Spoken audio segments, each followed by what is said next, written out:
पेणच्या गागोदच्या परिसरामध्ये जन्माला आले. होय, माझ्या अर्थसंकल्पाच्या या सर्वसाधारण चर्चेच्या माध्यमातून विनंती आहे, 4 भारतरत्न. मी भाग्यवान आहे, देशातल्या 543 खासदारांमधला एकमेव खासदार आहे की ज्याच्या मतदारसंघामध्ये 4 भारतरत्न जन्माला आली. हा देश 2047 सालामध्ये कसा असेल याचं स्वप्न नव्हे तर प्रत्यक्षात कृती करण्यासाठी नरेंद्र मोदी साहेबांच्या नेतृत्वाखालचं सरकार पाऊलं उचलत आहे.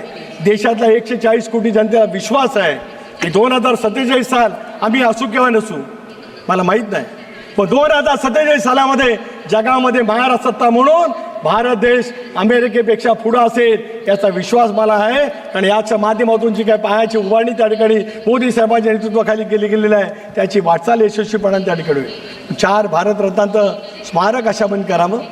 जगभरातले इतिहास संशोधक त्या सगळ्या परिसरामध्ये येतील आणि त्यांच्या माध्यमातून एक नवीन पिढीला सुद्धा प्रेरणा मिळण्याचं एक चित्र आपल्याला त्या ठिकाणी पाहायला मिळू शकेल. आज मला या ठिकाणी यानिमित्त सांगायचं आहे की स्वर्गीय चव्हाण साहेबांनी महाराष्ट्र घडवला. महाराष्ट्राचा मंगल कलश त्यांनी शिवाजी पार्कच्या ऐतिहासिक मैदानावरती आणला. सुसंस्कृत विचाराच्या माध्यमातून महाराष्ट्र घडवण्याच्या दृष्टीकोनातून पावलं माझ्या महाराष्ट्रामध्ये त्या ठिकाणी उमटली गेली. आज त्यालाच गती देण्याचं काम इंडियाच्या सरकारच्या माध्यमातून निश्चितपणे घडेल याच्यात कोणाच्या मनामध्ये ती मात्र शंकाच काही कारण नाही. विरोधाला विरोध करायचा पण सोडावं. बघावं आपण अर्थसंकल्पामध्ये बघावं की मुंबईच्या रेल्वेसाठी काय योजना दिल्या गेलेल्या आहेत. महाराष्ट्राच्या भवितव्यासाठी आम्हाला काय नेमकं करायचं आहे. होय, माझी अपेक्षा या ठिकाणी आहे की आज कांदा उत्पादक शेतकऱ्यांचा त्या ठिकाणी प्रश्न आहे.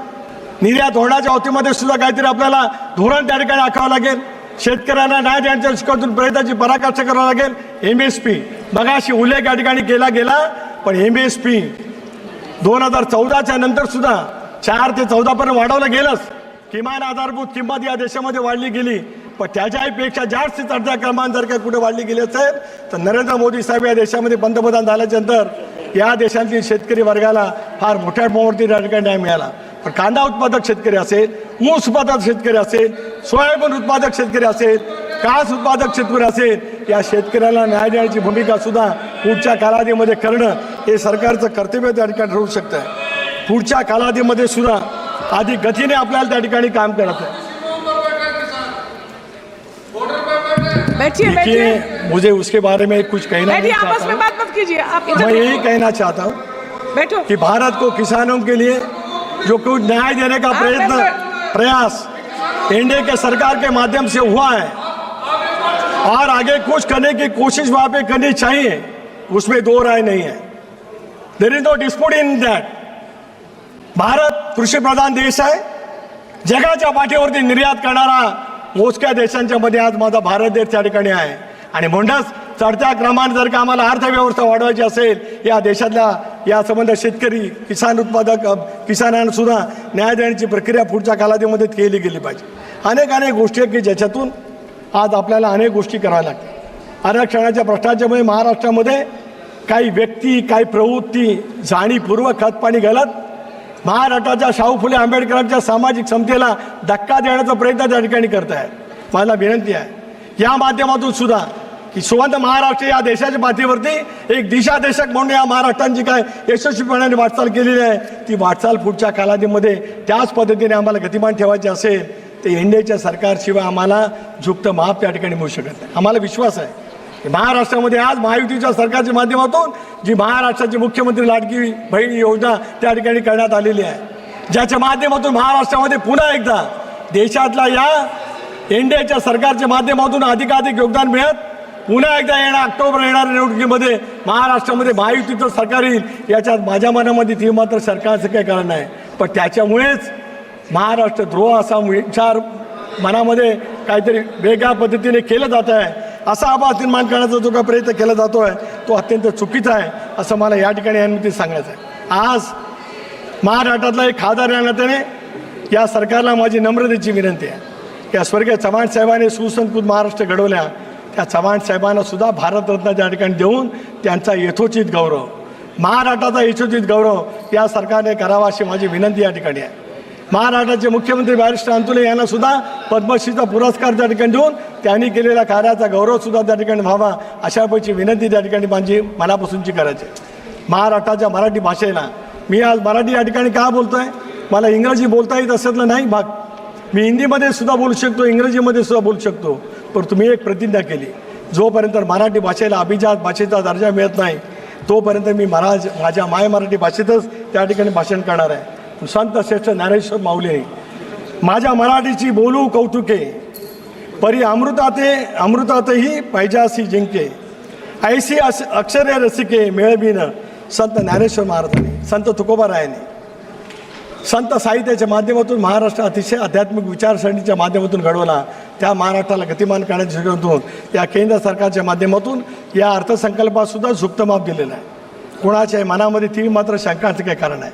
पण जसं संविधानाच्या नावाने तुम्ही नॅरेटिव्ह सेट केलं तसं आज महाराष्ट्राच्या निवडणुका नजरेसमोर ठेवत भारत सरकारने महाराष्ट्रावरती अन्याय केला आहे असा आभास निर्माण करण्याचा तुम्ही जो प्रयत्न करताय, माझ्या महाराष्ट्रातले 13 कोटी जनता निर्विवादपणाने तुम्हाला झुलकावून राहील.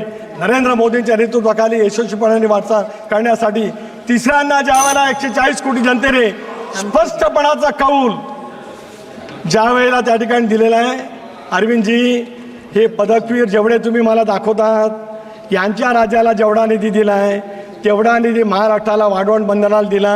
तुम्ही आता विरोध करण्याचं सोडा आणि महाराष्ट्रातल्या 10 लाख जनतेला वाढवणचं बंधन वर्गाची तुमच्याकडे आहे हे मला दाखवता. 2च पदकवीर आहेत, म्हणजे कोण?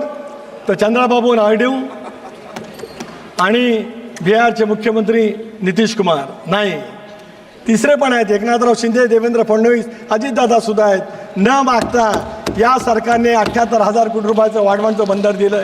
त्याला विरोध करण्याचं पाप तुम्ही करू नका. 10 लाख तरुणांना रोजगार देण्याचा क्रांतिकारी प्रकल्प ज्या परिसरामध्ये होत आहे तो इंडियाच्या 3ऱ्या कालखंडामध्ये होत आहे.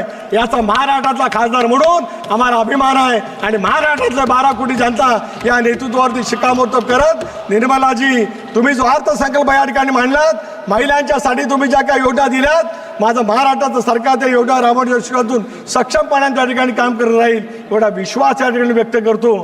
त्यांनी मांडलेल्या अर्थसंकल्पाचं अंतःकरणापासून महाराष्ट्रातला एक मराठी खासदार नात्याने स्वागत करत असताना ज्या काही योजना त्यांनी दिल्या त्या योजनांना विरोध करण्याचं पाप महाविकास आघाडी न करता इंडियाच्या पाठीमागे महाराष्ट्रातली 12 कोटी जनता जी का उभे राहून आज नरेंद्र मोदींच्या नेतृत्वाखाली जी काय विकास पाहते आहे त्या विकासाला गतिमान करण्यासाठी आपल्या सर्वांचा आशीर्वादाचं पाठबळ त्या ठिकाणी राहू द्या. मी पुन्हा एकदा सांगतो, I am the only one, फक्त एकटाच मी या ठिकाणी खासदार आहे. तरी आज ट्रेझरी बेंचच्या वतीने मला या ठिकाणी बोलण्याची संधी दिली. टॉरिंग पर्सनॅलिटी, उंचीच्या पर्सनॅलिटी कशा असू शकतात हे भारतीय जनता पक्षाने या ठिकाणी दाखवलं. हे सुद्धा मला आवर्जून या ठिकाणी सांगायचं आहे. तुमचे आभार आणि पुन्हा एकदा या माध्यमातून देश गतिमान करण्याचं काम आपण करूया अशी विनंती करतो आणि थांबतो. जय हिंद, जय महाराष्ट्र. माननीय सदस्य श्री शौकत रायजी. Madam, I rise to speak on the budget. Good that the finance minister is here. Yesterday, Abhishek Banerjee from our party has enunciated all the objections we have to the budget, particularly with regard to the dues to West Bengal on the account of NREGA and Indira Awas Yojana. The government has always been strangely silent on these demands of West Bengal. I again reiterate the same. This has proved to be the most divisive budget in recent times, because a budget is supposed to present the future plans of the government. But this is a budget which is called AB budget, Andhra Bihar budget. They have allotted 59,000 crores to Bihar, 15,000 crores to Andhra Pradesh for a new capital. At least 3 Congress chief ministers, 1 Punjab chief minister, Tamil Nadu chief minister has opposed the budget, and of course our West Bengal chief minister has called this budget an exercise to save the government And she also said that the budget gave 0 to West Bengal. Now, Madam, I want to say Please, that this budget, don't disturb. Kerala Chief Minister has also opposed the budget, right? Madam, this budget speech, I read it very carefully several times. It's a copy and paste job. They have taken, Congress has already complained that it is taken from their Nyaya Patra. I have seen that you look at 26 education loans. It is the exact program given by West Bengal government for students. Exact, same 10 lakhs. You are not even original. I do not expect the finance minister to be like Dr. Manmohan Singh. She is not a PhD from Oxford, not even like Chidambaram, who's got a management degree from Harvard. She's from our own JNU. But the problem is that she is bereft. She is bereft of new ideas, which is why this budget reads very dull. And then you realize that all the notes in the budget, they have come from the PMO. Whatever PMO has said, she has no original idea. She has put it in the budget, in the copy and paste type. Now, this year, the budget, the finance minister vowed to spend 2 lakh crores over 5 years on 5 schemes, which are part of what she called the Prime Minister's package, aimed at spurring jobs and imparting skills to 4.1 crore youth. This marked a shift in strategy from the previous government's preferred reliance in letting multiplier and trickle-down effects. Formerly they said, you give a lot of money, something will trickle down. But now, earlier they did not give any direct handouts to any section of society. The trigger why the budget has changed course is due to the BJP's electoral reverses, where there is a government without a majority. Abhishek called it shaky government. I would call it further brittle government, just like a glass. It may break at any time. The FM tried to address the perceived disenchantment among the youth, the salaried class, farmers and small entrepreneurs. One important thing, Madam, you should take note, that just before the election, the revelations came about the donations received for electoral bonds. BJP alone got 50% of all electoral bonds received by all political parties, 50%, which meant what? This is a government of the moneyed class. As some people say, of the Adanis and Ambanis who contributed to your election, even to yours, Nishikantji. Please don't forget. आपने देखा है? Did you see the revelations? Let him speak. Given to आप जब Supreme Court. बोलेंगे तब जवाब दे देंगे. अरे अदानी मैडम तो बोलेगी एक जवाब दे देंगे. टाइटल आप बैठिए, बोलने दीजिए. None, madam, no name will be taken. Adani किसी को नाम नहीं है, टाइटल है. बोल दिया. नहीं, आप क्यों मेरे बोलेंगे? को खत्म क्यों? करने दीजिए. क्यों बोलेंगे? खत्म करने दीजिए. क्यों बोलेंगे? खत्म करने दीजिए. क्यों बोलेंगे?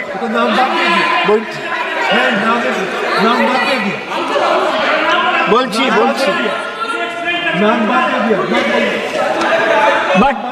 But in spite of all this, the stock market has reacted badly. It was wobbly because of the capital gains tax. So in spite of all this, the capitalists are not happy. Now, madam, I will emphasize what the basic problems of the Indian economy are and whether they have been addressed by the finance minister. According to data from Center for Monitoring Indian Economy, unemployment rate rose to an 8-month high of 9.2% in June 2024. The female unemployment rate was higher than the national average of 18.5% in June 2024. Now, we have been doing very poorly in terms of employment generation. You may be knowing, madam, that there has been job losses in the IT sector.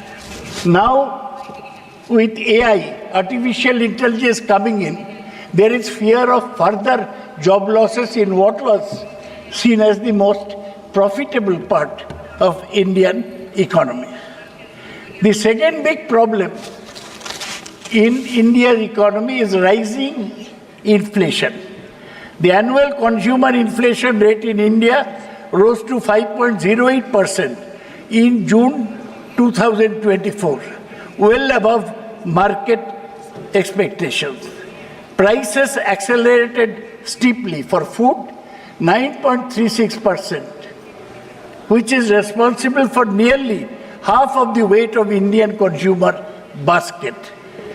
One company called Cantor, they did a study and they found that in 2024-25, 34% households reported that they are finding it difficult to manage their expenses, indicating that a third of India is still under severe financial stress. The other problem is, madam, the shrinking informal sector. This is what has sustained the economy for so long, but informal sector is in grave crisis, as NSSO data show. India's 65 million informal or unincorporated sector enterprises employed 110 million workers. They are suffering very badly. What we call MSME, they are suffering. And the other big problem is falling private investment. The finance minister in our presence handed over a tax bonanza to the corporate sector. But private investment has been falling. The government has been hoping that large Indian corporations would step in and ramp up investment. But they introduced production-linked incentive schemes for big business. But all these incentives have failed to motivate private investors. They will spend money on their son's marriage, but will not invest in new enterprises. That is the big problem of Indian economy. Lastly, we have a problem of shrinking labor productivity. It shows that labor productivity is contracted in FY23 compared to the preceding year, thus highlighting India's lack of competitiveness in industrial sectors. This is what is called extreme disparity in wealth and income distribution had pushed the economy to a state of gated stagflation. Gated stagflation. That is what the economy is today. The finance minister must resort, please listen to this, must resort to Keynesian prescription of boosting aggregate demand by allocating more government funds for the social sector and targeted welfare programs that, like MGNREGA, increase government spending will boost household consumption, which will stimulate private investment. The finance minister has not gone this route at all. Now let me see Madam, very important that we study the social sector. How much money the government has doled out to the poor.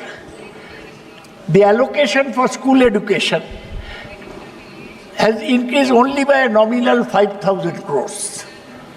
And for higher education, by only 3,000 crores.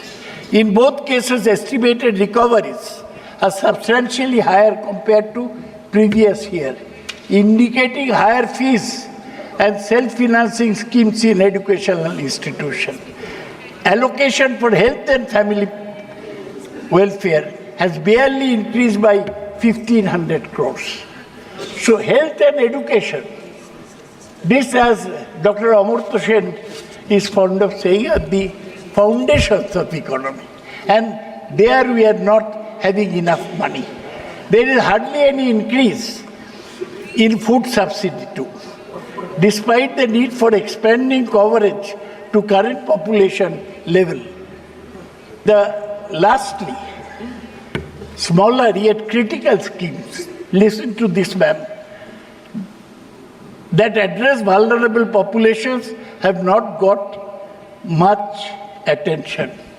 There is only a slight increase of rupees 12,467 crores for Poshan scheme, that is school midday meal. That is actually less than the actual expenditure on the scheme. The other thing is that budgetary allocation for Anganwadis, madam, you are familiar with all these things. Budgetary allocation for Anganwadis is only 21,200 crores. And it was only 20,554 crore last year. So it means what? There is clearly no hope for higher salaries for Anganwadi workers, which have not been revised in 2018. You have no sympathy for the poor Anganwadi worker girls. Shame. The other thing I want to mention is the budget for National Social Assistance Scheme. You are MP, ma'am. Old people come to you for widow pension and disabled pension. Look at this. The budget for National Social Assistance Program, which gives social security pension to the elderly, single women and disabled, remains unchanged. Not a rupee is added at 9,652 crores, which means this is a reduction in real terms, taking into account inflation. Madam, please consider. Lastly, new package is, they say, Prime Minister's package for employment and skilling. Includes government-sponsored internships, formalization of jobs through incentives for EPFO, Employees Provident Fund Organization enrollment, and skill development programs. These schemes do not seem, madam, may I say, that these schemes do not seem very impressive when one looks at the budgetary allocation. You say that you are taking care of unemployment, but the entire package has an allocation of rupees 2 lakh crore over a period of 5 years. How much? 2 lakh crores in 5 years, 40,000 crores per year for employment generation. Further, the private sector is required to spend money towards this package from CSR funds. Pehle kya hota? Private sector used to develop a school, a hospital, this and that. Now, the Prime Minister is taking in the money from CSR fund by allowing this CSR fund through which companies contribute back to society in some minimal way are now mandated to be used towards subsidizing wages for themselves. How will this economy survive? Rather than discussing dampened demand, stagnant wage, And what can be done to revive employment? The announcement only includes supply side. You're like Milton Friedman. You're indulging in supply side economics. Only includes supply side schemes towards incentivizing the private sector. Private sector, our incentive though? They will create employment. Different versions of this have been tried earlier and have failed. Whether this package will be any different remains to be seen. So this, as Madam, I was saying earlier, is a disappointing anti-poor, anti-rich people, anti-poor people scheme. So, one question is, Madam, you have only discovered now, you have been minister for 7 years, though you are not a trained economist. You are lucky that way. And still, it never occurred to her. She is not a trained economist. What's wrong in saying that? She is no Manmohan Singh. She is not even Chidambaram. She is not even Ananta Nageshwar. Ma'am. Achha, why did you not act upon demands made by Bihar, Andhra Pradesh and Odisha earlier?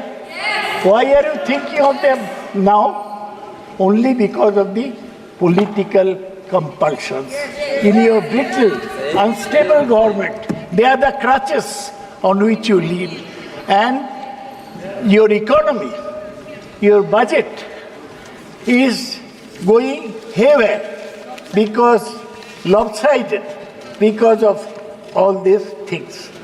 India is more unequal now than in the 1920s. It's an unequal society that we have. During colonial rule, we are still somewhat more equal than we are today. Madam, Finance Minister, of course, has not dealt with inflation. Just 10 words on inflation. The most important problem affecting everyone. Ma'am, I will just give one or two figures and then wind up because my friend Shatabdi Rai is due to speak and she is naturally feeling disappointed as I go on and on. I'll wind up. Madam, see, they are saying that 11,11,000 crores for infrastructure. Good. They think that that is the be-all panacea for all the ills affecting the ready medicine. Has it been? One infrastructure project, Madam, will take 5 to 10 years to complete. There is an infrastructure project in your area, Damdam Barasat metro line. How many years it has taken now? And it is nowhere near completion. Problem of infrastructure is that it is long-term spin-off, no short-term spin-off. This does not appeal. I'll give you a figure. Even railway minister, they say Ashwini Vaishnav is a great railway minister. He has introduced Vande Bharat train. This year, FY24, railways at 5.42% of the budget. You know the budget is 48 lakh crores and the revenue is 32 lakh crores. Now railways have gone less 5.42 to 5.3. Aviation, young Ram Naidu was waxing eloquent in the morning, but on, ma'am, I'm winding up. Even on aviation, the allocation is 0.05%, 0.05% of the budget. And on shipping, the allocation is 0.05%. Social sector spending, on health, it is only 1.85% of the budget. Rural development, most important, 5.51% of the budget. Higher education, you want to educate the people. Privatize education. People will learn on their own. That's what the finance minister's prescription is. Higher education is 0.99% of the budget. School education, it has come down from 1.61 to 1.51% of the budget. Madam, this budget will not give relief to the poor in the country. This budget will not spur investment. This budget will not take from the rich and give it to the poor. And this budget will not stop conspicuous consumption by those who indulge in marriage feasts. This budget is for poor people to just look and gape at whatever happens in Mumbai. All the stars descending in Mumbai. With that, ma'am, I end my submission on the budget. Thank you. माननीय सांसद श्री वैजयंत पंडा जी.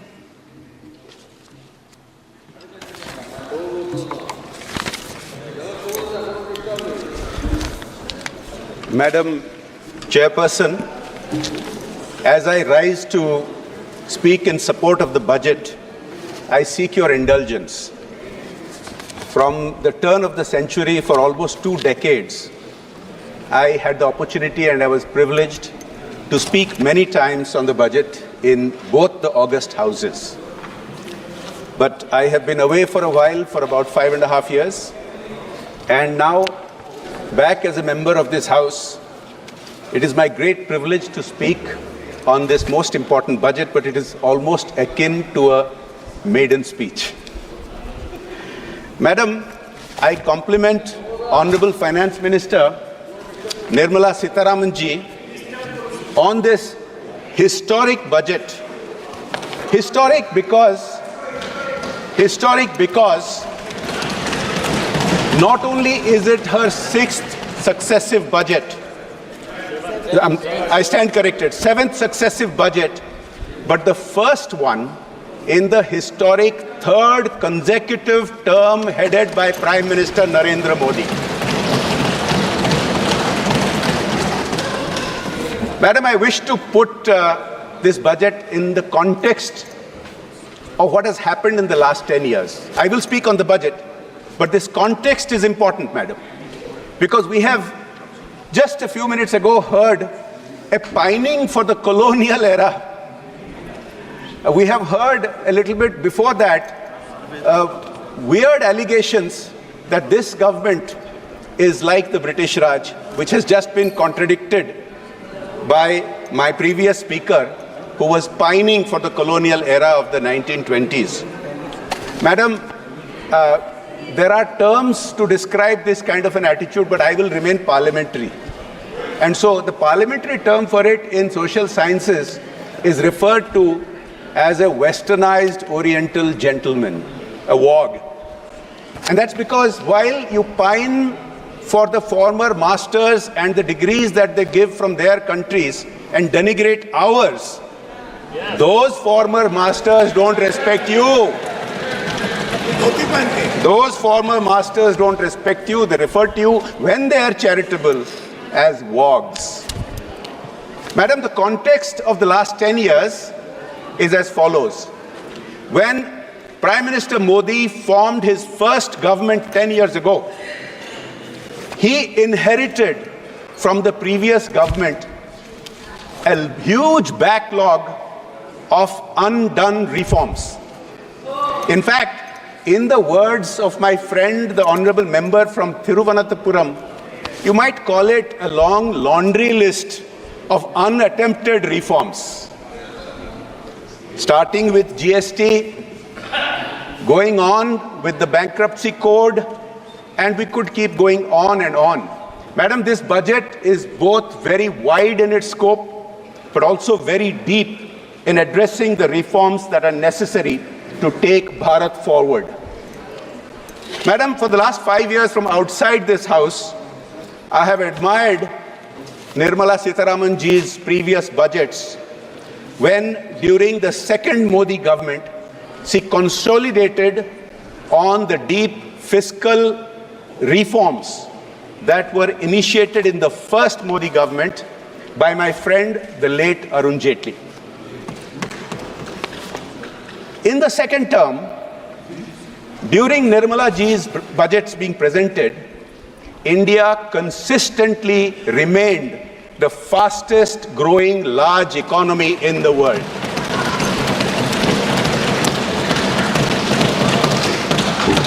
Now, sometimes questions are raised that what is the importance of being the fastest growing large economy? How does it benefit the Aam Aadmi? How does it benefit the average Bharatiya? I will tell you, madam. Because this growth has enabled the massive increases in allocations and the massive improvement in outputs and results that have been demonstrated in the last 10 years. And this has been commented upon by a wide variety of experts around the world. And I will refer to some of them. Now, if you look at just a few weeks ago, looking at the data coming out for the financial year that we just completed and entered this financial year, these are the words of some of the pink papers in both India and abroad. I quote one, but this has been repeated many different times. Quote, in 2024, India has experienced significant economic growth, with exports reaching a record high of $776 billion at an 11.8% increase.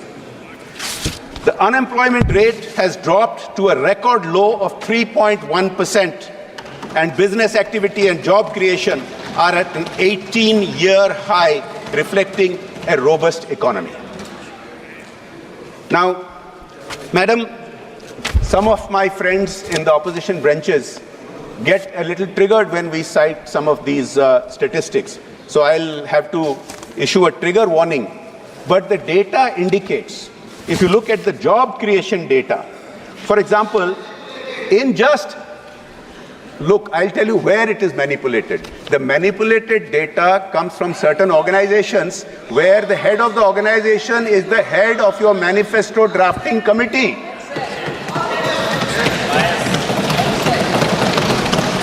When you cite organizations where the head of that organization is the head of your manifesto drafting committee, that is biased.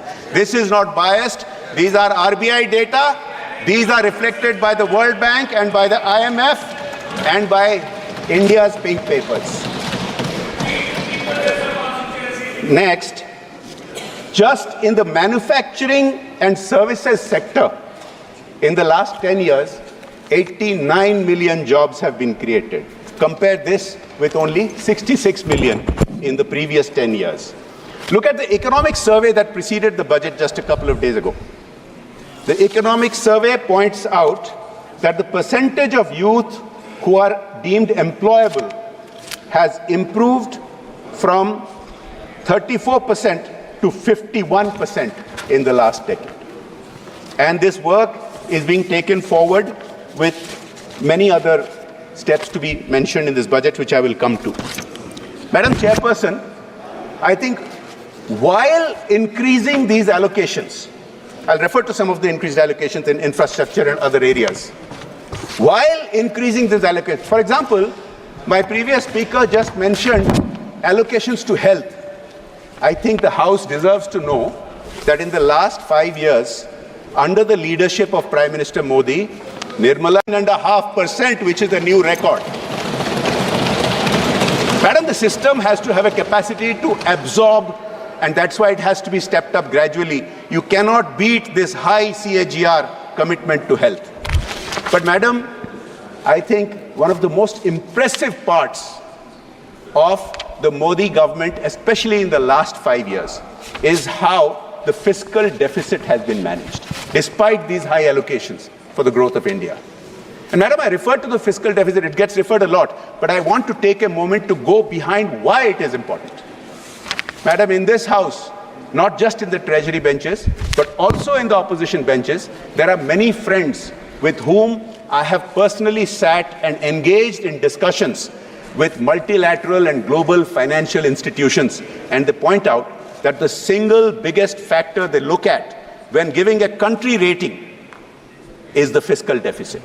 And that is what impacts inflation, that is what impacts our exchange rate, to what some of our friends have been referring to.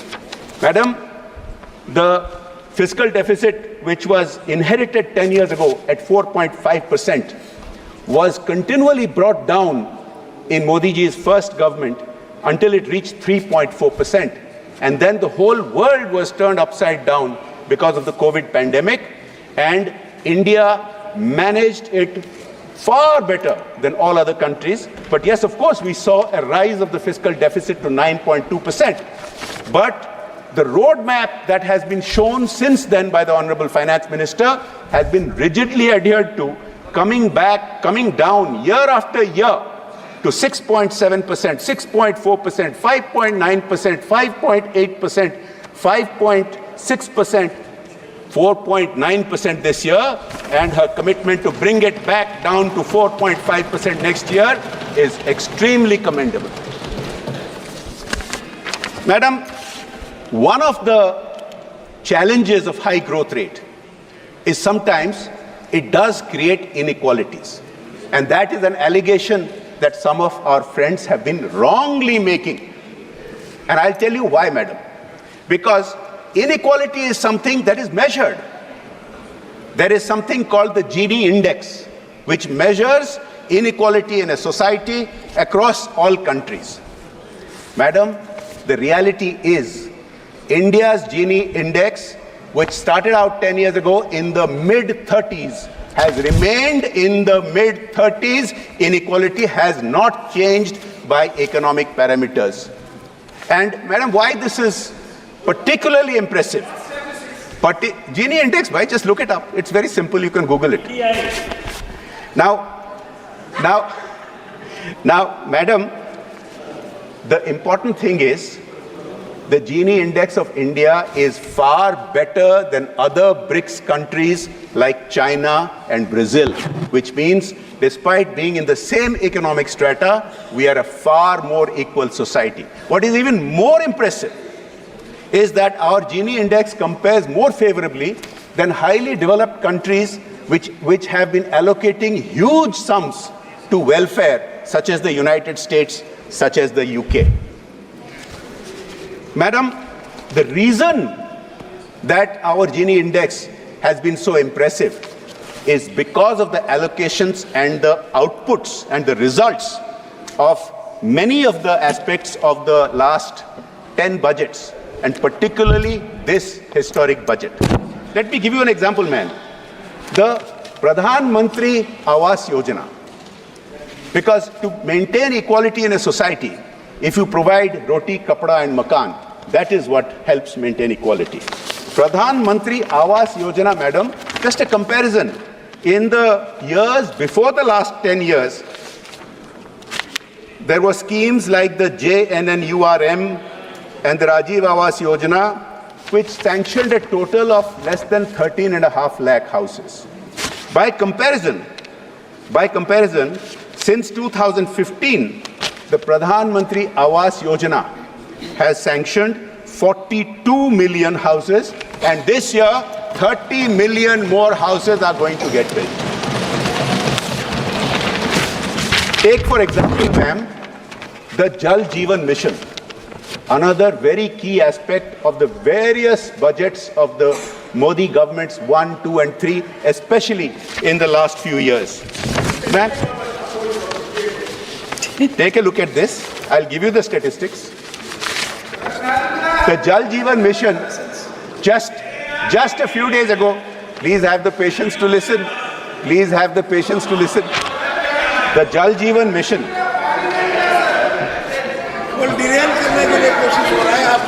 The Jal Jeevan Mission has achieved a milestone of 150 million rural tap connections, up from just 30 million 5 years ago. 5 times growth in just 5 years.